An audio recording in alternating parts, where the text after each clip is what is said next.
પહેલા એમને બધું જ તૈયાર કરી દીધું છે. આમાં કોઈ વસ્તુ એમને એવી નથી રાખી જે બાકી હોય. ટેકનિકલી ફ્લાય એશ એટલે થર્મલ પાવર, જ્યારે આપણે વીજળી ઉત્પાદન થતું હોય એ વખતે કોયલાને ભૂકો કરીને એને સળગાવવામાં આવે છે.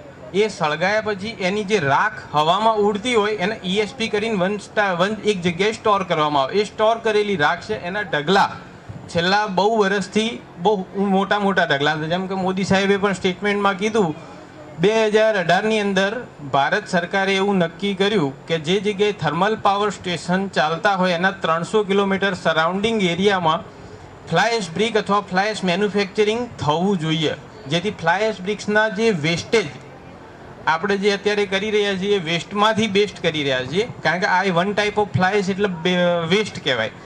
વેસ્ટમાંથી ફ્લાય એશ બ્રિક બનાવીએ છીએ. હવે ફ્લાય એશ બ્રિક્સ બનાવવા માટે બેનિફિટ એના એટલા છે કે એની સ્ટ્રેન્થ લાલ ઈંટ કરતાં વધારે છે. લાલ ઈંટની સ્ટ્રેન્થ 35 kg/cm² હોવી જોઈએ. એની જગ્યાએ આ 90થી 100, એટલે કે એની સ્ટ્રેન્થ આમાં તિરાડ નથી આવતી. ટ્રાન્સપોર્ટેશનની અંદર મેક્સિમમ 2% જેટલું તિરાડનું જોવાય છે. જ્યારે આપણે લાલ ઈંટ લઈ જઈએ ઘરે તો 15થી 20% રોડાનું કેલ્ક્યુલેશન હોય છે કે 15થી 20% રોડા એક ટ્રેક્ટરની ટ્રોલીમાં ઘરે આવી જ જાય. આમાં એ પ્રોબ્લેમ નથી હોતો. બીજું, આમાં લીકેજ અને ભેજનો પ્રોબ્લેમ નથી આવતો, કારણ કે આની ફ્લાય એશ એટલે 0.5 માઇક્રોનથી 10 માઇક્રોન એની સાઇઝ હોય છે, જે સ્પિરિકલ મતલબ રાઉન્ડ શેપ હોય છે. જેટલા બી પોર્સ હોય ને એની અંદર ફ્લાય એશ પોતે એડજસ્ટ થઈ જાય છે, એટલે એમાંથી લીકેજ થવાનો, ભેજ ઉપર ચડવાનો, આ બધા પ્રોબ્લેમ્સ આ ઈંટના કારણે આવતા નથી. બીજું જોઈએ તો આલ્કલી રિએક્ટિવિટી છે, કેમિકલ રિએક્શન છે. જે લૂણાની વાત કરી એ ટેકનિકલ ભાષામાં આમ કહીએ તો એફ્લોરન્સ કહેવાય. એફ્લોરન્સ એટલે કે લૂણો ઈંટમાંથી એક પડ વખૂટી જાય.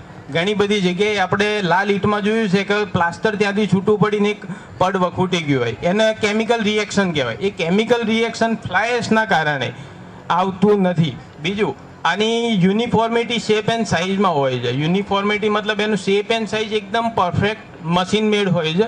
એટલે પ્લાસ્ટર કરતી વખતે મેક્સિમમ 50% તો તમારું પ્લાસ્ટર 15 mm ના 2 કોટ મારતા હોય તો સિંગલ કોટમાં પ્લાસ્ટર તમે ફિનિશ કરી શકો છો. એટલે એ સૌથી મોટો આનો બેનિફિટ છે. બીજું, કોઈ જગ્યાએ પ્લાસ્ટર ના લગાવવું હોય તો કલરની વાત કરી જેમ આપણા કોઈ કારીગર ભાઈએ જ હમણાં વિડીયોમાં, તો સીધી જ લાપી અથવા જીપ્સમ ચડાઈને કલર ફિનિશ કરી શકો છો. એટલે આ જે ઈંટ છે એ લાલ ઈંટ કરતાં વાપરવી વધારે હિતાવહ એટલા માટે છે કે લાલ ઈંટની અંદર આપણે એગ્રીકલ્ચર લેન્ડનું ખનન કરીને ઈંટ બનાવીએ છીએ, જ્યારે ફ્લાય એશમાં એક વેસ્ટ પ્રોડક્ટમાંથી નવી ઈંટ બનાવીએ છીએ, જે પહેલાં કરતાં જૂની લાલ ઈંટ કરતાં ઓલરેડી સ્ટ્રેન્થમાં વધારે છે. એટલે 2018માં સરકારે આનું ઇનિશિયેટિવ લીધું છે અને 2 વર્ષ પહેલાં મહેસાણામાં કદાચ આની પહેલી ફેક્ટરી સ્ટાર્ટ કરવામાં આવી હતી. અત્યારે 5 કે 6 ફેક્ટરી છે એવું મારા જાણવામાં છે, પણ પાલનપુર ખાતે આ બીજી ત્રીજી હશે.